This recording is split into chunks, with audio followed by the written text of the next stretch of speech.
following story you are about to hear is true. Multiple human remains have been discovered throughout Long Island since the early 1990s, stretching from Manorville to Gilgo Beach. Authorities believe it might be the work of what many refer to as the Long Island serial killer. But since the case has gone unsolved for over 2 decades, amateur detectives have congregated online to help solve the case themselves. In the absence of answers, theories range from one serial killer to multiple killers, or a death cult, or a snuff club. Some believe it's a local carpenter, some believe it's a doctor, while others believe it's the work of a police officer. Or they could all be working together to kidnap young women and discard of their bodies throughout the area. I am Shane Cashman, and these are Tales from the Inverted World. Become a member at timcast.com to get the full after-show conversation exploring this topic and more with special guests. And if you comment on the episode at timcast.com, we will answer questions in the members-only show. The Long Island Monster. Early this morning, when you knocked upon my door, and I say, "Hello, Satan, I believe it's time to go." Me and the devil, walking side by side. Gil Scott Heron. Part 1. The Mayor of Manorville. In 2012, Matt Samuels and his dog Molly went for a walk looking for deer antlers. It was February, that time of year when the bucks shed their antlers. He'd been combing the woods for years in this area of Manorville, Long Island, collecting the bones. The ground was cold and covered in leaves and bramble. He and Molly made one last loop around the trail and were on their way home when he spotted a white bump sticking out of the ground. He thought it was a strange rock, maybe marble or quartz, so he moved in close to kick it. The rock had thin, dark, distinct lines that looked the way winding rivers do from the sky. He kicked it a little harder, and finally, it popped out of the ground. He saw an orbital socket where an eye would have been. It was human. The lines he noticed were suture lines, where the bone once fused as the skull grew. Matt took his dog and walked back home a bit stunned.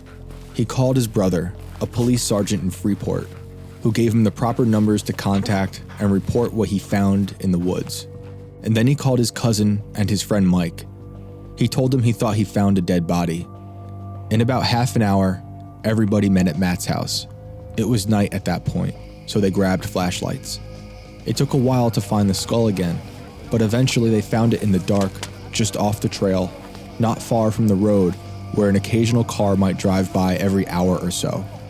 As they moved their flashlights from the skull to scan the ground, they found 2 more white objects, skeleton feet, about 5 feet from the skull. They pushed some leaves away and revealed an entire skeleton.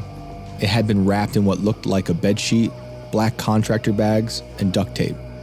When the first 2 officers parked along the side of North Street near the woods to meet Matt, they were skeptical. People were always calling in bones they thought were human. Most of the time, they turned out to be animal. Matt led the police up the trail, and they were just as surprised as he initially was to see a full human skeleton. There was no flesh. It must have been there a while, maybe 10 to 20 years. A blueberry bush had begun to grow through the bones. They noticed moss along the arms and legs.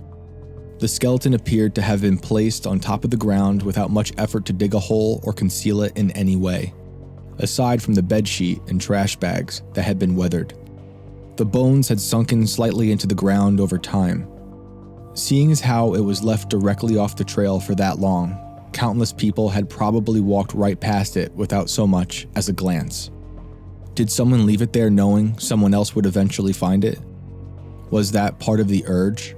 Or did the killer leave the body there in a rush, in the anxiety of what might have been a passion crime? Or did the killer think so little of what they'd done that it was as if they merely threw garbage on the side of the road?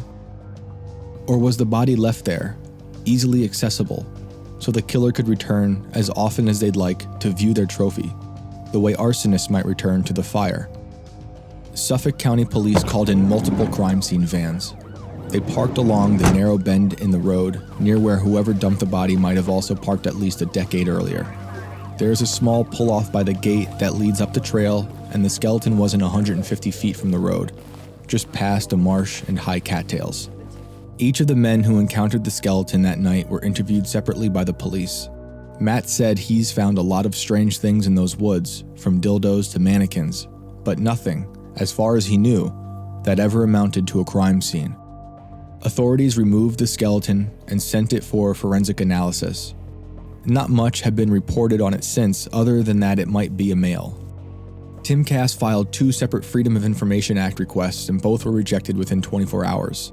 Each rejection said the office needed more information about the particular case, but I'd given them the case number concerning the unknown skeleton, date of discovery, the name of the person who discovered the skeleton, exact location, my full name and address, etc. In the past, I have easily obtained FOIAs with even less information. It could be a clerical error, so I contacted the Suffolk County PD's Public Information Office as recently as November 26, 2021. And unlike the last time I contacted them, they wrote back and said they would like to help. But the person they have to ask won't be back in the office until Monday, after this story will have been filed. But I will include updates in subsequent parts should they deliver. After the police eventually left the scene, Matt returned to find a dark, approximately 5-foot wide depression in the ground where the skeleton had been resting for so long. The idea that the skeleton might be the work of a serial killer did cross both Matt and Mike's minds. About 1 month earlier, the remains of 4 women were found along the surface of Gilgo Beach, an hour southwest of Manorville. Each of the remains were placed atop the sand and bramble, just off the side of Ocean Parkway. And about 1 month earlier, 4 more sets of remains would be discovered on Gilgo Beach. Although Manorville is known locally as the gateway to the Hamptons, it does also have a history of people finding dismembered human remains. But Matt and Mike don't believe there's any connection between the remains in Gilgo Beach and the remains in Manorville. Manorville is the first bit of undeveloped wilderness you get to if you're coming in from the west, Matt said. He also noted that this particular stretch of forest is not far at all from the Long Island Expressway. I think that's why we ended up with a lot of people's shady baggage, he said. Mike thinks there are probably psychopaths all over the place. We just don't quite know who's who.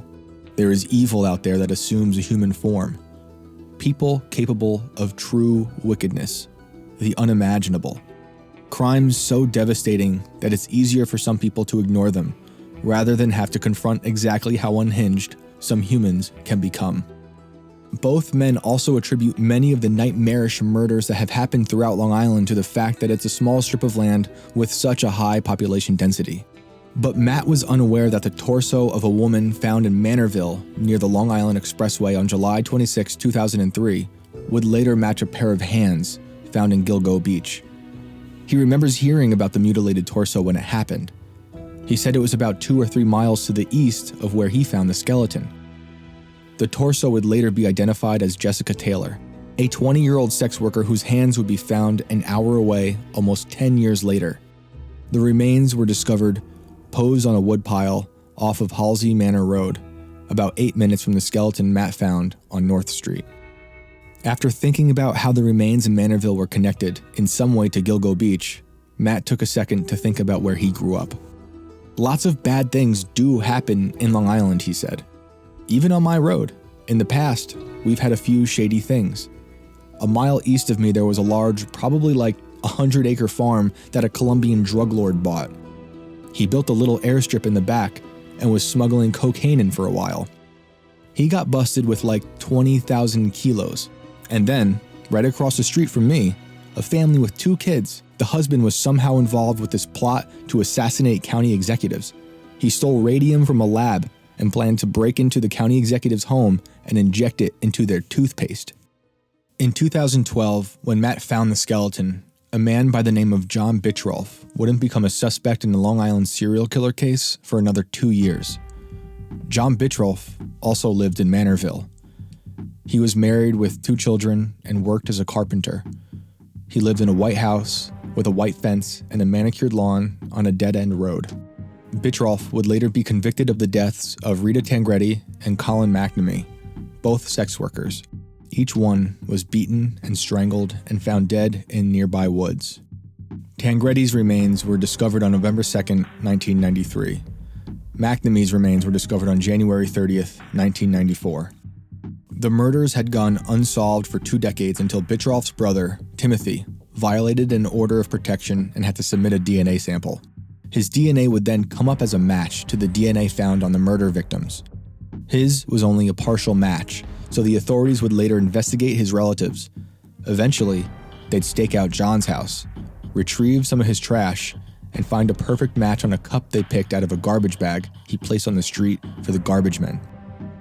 The police claimed John Bitroff left semen and fingerprints on both victims. He was arrested at his house on July 21st, 2014. When one local man was interviewed about Bitroff's arrest, he referred to him as the mayor of Manorville. It's not hard to imagine that those who perform the cruelest acts on other humans, and who do not get caught, and who might enjoy continuing their cruelty, would also be an upstanding citizen during the day, to ensure their freedom to be cruel. In May 2017, a jury deliberated for 7 days before finding Bitroff guilty of 2 counts of murder. He is currently serving 2 back-to-back 25 to life sentences at the Clinton Correctional Facility in Dannemora, New York. Just outside the courtroom, Rita Tangretti's son, Anthony Tangretti, now an adult and father, told a reporter, "Nothing could be harder for a little boy to lose his mom. I gave up hope a long time ago." The 4 women found on Gilgo Beach were also sex workers. It is hard to believe that a man who goes out of his way to brutally murder 2 sex workers has only done that twice, which is why many people believe him to be connected, at least in part, with the remains found in Gilgo Beach. But there is no proof yet that shows John Bitroff is indeed a serial killer. If you search videos of Bitroff on YouTube, you'll find many people claiming to have known him in some way before and after he was convicted. There are many who claim to know Bitroff. They say he is a malevolent person who'd been hiding in plain sight, and there are others who say he was a nice guy who always helped out anyone in need. There's the user Tanner Stahl who shows up too, who wrote on one YouTube video about Bitroff, "My dad knows him. He was friends with him. He worked on my roof, and I know he did it. He is a messed up person." As it will become clear later in the story, the internet is the place that helped the suspected Long Island serial killer find some of their victims, and yet the internet also becomes a kind of circle of hell where anyone, including victims' families and completely anonymous strangers, will congregate to accuse one another of murder, sabotage, and some will even attempt to solve this murder before spinning into paranoia. The internet, like it or not, acts as a warped mirror for the best and worst in humanity. It is a house of all boogeymen. A case like the unsolved Long Island serial killer collapses both the digital space and the physical space into a multi-dimensional haunted house. There are people on and offline sharing stories and/or seeking answers. Some usernames pop up frequently under posts concerning Bitroff, or the Long Island serial killer case at large. A user by the name of Erie D. Daly wrote, "Bro, this is insane. In 2012, I went to prison. And in 2017, I was on a transit trip and was in downstate correction with this man. He had just gotten brought to prison and was 2 cells down from me. I sat at the table with this man, played cards with him, and ate food with him too. Never asked what he was there for. Now in 2020, I just now am seeing this." Another user by the name of Maverick World wrote, "He killed my girlfriend Sandra Castilla. I took her to work, and she never came back." While Castilla's remains were found on November 20th, 1993, there is no evidence yet that Bitroff murdered Castilla. He is a suspect in her murder. It's worth pointing out that the body Matt Samuels found in the woods has supposedly been identified as a male. Some still want to connect the male victims to someone like Bitroff, even though the majority of the victims discovered so far have been female. It is possible that someone hired a sex worker that happened to be a male dressed as a female. Eventually, police would find the remains of an Asian male on Gilgo Beach as well. His skull had been crushed by blunt force. It's possible that the killer might have hired that victim as a sex worker and decided to change their MO in the heat of the moment. Bitroff still maintains his innocence in the murders of Rita and Colleen, and his attorney said there is no proof that he had anything to do with the Gilgo Beach murders. The internet is also a machine of speculation. Since so many murders have still gone unsolved, and since the authorities have not been very forthcoming with information, everything is all speculation. The website known as Web Sleuths will become a bigger part of this investigation later, but you can search for the names of Bittrolf's victims on the site and find 40-page threads of anonymous people, many of whom claim to live in Manorville, who discuss the likelihood of Bittrolf, or JB as they refer to him, being the Long Island serial killer. Some are convinced it's him. Others are not so convinced. A cursory search through the website concerning the Long Island serial killer will also turn up users asking, maybe almost rhetorically, this question: what is wrong with Long Island? Is it really just population density? Or has it become a kind of magnet for serial killers? Or is there something far more sinister at play? A network of killers, death cults, demons? When it comes to seeking truth, the internet does what it does best in a situation like this. It spins out of control. The Web Sleuth user Just K shared her own astonishment. There are so many dead, headless, handless, footless, and even ribless bodies all over Long Island. If you were to indulge the internet in speculation and connect Bittrolf not just to the murders he is convicted of, but also to the Gilgo Beach remains and the skeleton that Matt Samuels discovered, you might imagine what it would be like to be considered by some as the mayor of your town, while also driving around with a body in your car, scattering remains throughout the forest. If you drive to North Street in Manorville, at the exact place where Matt found the skeleton, you'll find a desolate area wedged between dense woods. There is a gate at the exact place where you can access the path. Today, there are yellow signs nailed to some of the trees that say, "No trespassing by order of the United States Department of Energy." There is a sharp bend in the road right where you can pull a car over safely. If you were there at night, you could easily see headlights coming from a good distance through the woods in either direction. There are no houses or businesses within sight, although there are a cluster of homes and a church just a few minutes down the road. Foliage seems to permanently blanket the ground. The tall trees meet like praying hands over the path where the skeleton lay. Somebody could park there on the side of the road, carry or drag a body up the path, and be back to their car in under a minute. It's not far beyond the tree line where Matt found the skeleton, where the temperature dips in the shade of the canopy, where nature feels most like a bridge between the living and the dead. The forest acts as a kind of Rorschach test. Whatever you might fear most, you can see within the shadows and shapes of the trees. Nature forces you to confront the impermanence of your humanity. In the daylight, though, you can be tricked into thinking you're still really at the top of the food chain. If you can withstand the darkness deep within the forest, you might understand how such desolation can offer the proper cover a killer needs to perform all manner of depravity. To the killer, the forest offers one of the last truly lawless places. It is where the animal feels most at home. What keeps some people online focused on Bittrolf is his proximity to the multiple remains found in Manorville. If you think Bittrolf is responsible, then you should know he only lived 7 minutes away from this part of North Street. He lived only 8 minutes away from where Jessica Taylor's torso was found. People online like to point out that, as a carpenter, Bittrolf would have had a business truck or van. It's possible that it made transporting bodies easier. They say that he would have had access to tools that would help him dismember bodies too. Others argue these points by saying anyone can go to a hardware store and get any number of tools to help take apart a human body. There are multiple roads to take from Manorville to get to Gilgo Beach, but there are only 2 ways out of North Street by vehicle. At the northeastern end, closest to where the skeleton was found, you drive past a canine search and detection facility. At the end of the street, there is a church at an intersection. At the time of this writing, the church sign said, "It might get dark, but it won't last." It's hard to say exactly why this case gripped my imagination. For some reason, I have always been fascinated with the gruesome crimes some humans seem to perform with ease and coolness. Maybe it's because writing about these crimes becomes my way of confronting the memento mori, the reminder that I too must die. as if the knowledge of true horror helps remind me of the beauty in life.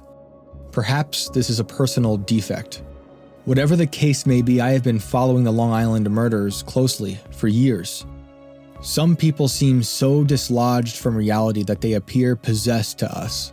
From the infamous Ted Bundy to the recent case of Ronnie O'Neal in Florida, a man who murdered his wife and daughter and attempted to murder his own son. O'Neal defended himself in court and had to question his own son about what he saw happen the night his father murdered the family. I don't think demonic is even the right word when trying to define the type of person who could commit acts so heinous, especially someone they supposedly love. The O'Neal case disturbs me even more than the way Ted Bundy once drone one of his victims' intestines through the branches of a tree. A detail that I find to reveal just how brutal an animal some humans are beneath the surface. A detail that I find to be left out of all the films made about Bundy. I wonder if the detail is left out because the studios refuse to have the guy from High School Musical recreate something so atrocious. Or maybe the producers don't want their audience to confront the uncensored truth, opting instead for the sleek, bright, condensed MTV video-like storytelling some of these serial killers wind up getting in post. Sometimes I feel as if I'm no better than the ones trolling the comment sections of YouTube videos, attempting to play some role in the Long Island serial killer case. Why do I keep driving through Long Island retracing the steps that the killer or killers have taken? For some reason, the Long Island serial killer case keeps trying to reach me on a personal level. I lived about 2 hours away from Gilgo Beach, but after I began investigating this case, I learned that I went to college with the sister of one of the men who discovered the skeleton in Manorville on North Street. Then, one of my best friends, a tattoo artist who owns a shop more than 3 hours away from Gilgo Beach, happened to have a client who drove all the way north from Long Island. Eventually, I found out that this man had a friend who was doing time in the Downstate Correctional Facility, not far from the tattoo shop. His friend happens to be John Bittrolff, and he told my friend, while getting tattooed, that he believed Bittrolff is not only a murderer, but that he could be responsible for more than what he's currently serving time for. This was before Bittrolff was moved upstate. I consulted a woman who calls herself a witch, a woman I trust very much, about why I kept having these odd connections to the case. She told me that I was a prostitute in a past life, or rather, in her own words, a woman of ill repute. I can't say I subscribe full scale to the idea of astrology or psychic abilities or past lives, but when she told me I was once in some other life working the streets, I didn't have to do that many mental gymnastics for it to make some sort of strange sense. Maybe this was the reason why I felt compelled to investigate the unsolved murders of sex workers whose remains were found lined up along a lonely beach town road. Maybe it was my past life that hijacked my reasoning, convincing me to fall in with an internet crowd trying to solve the Long Island serial killer case. Not the cops, not the FBI.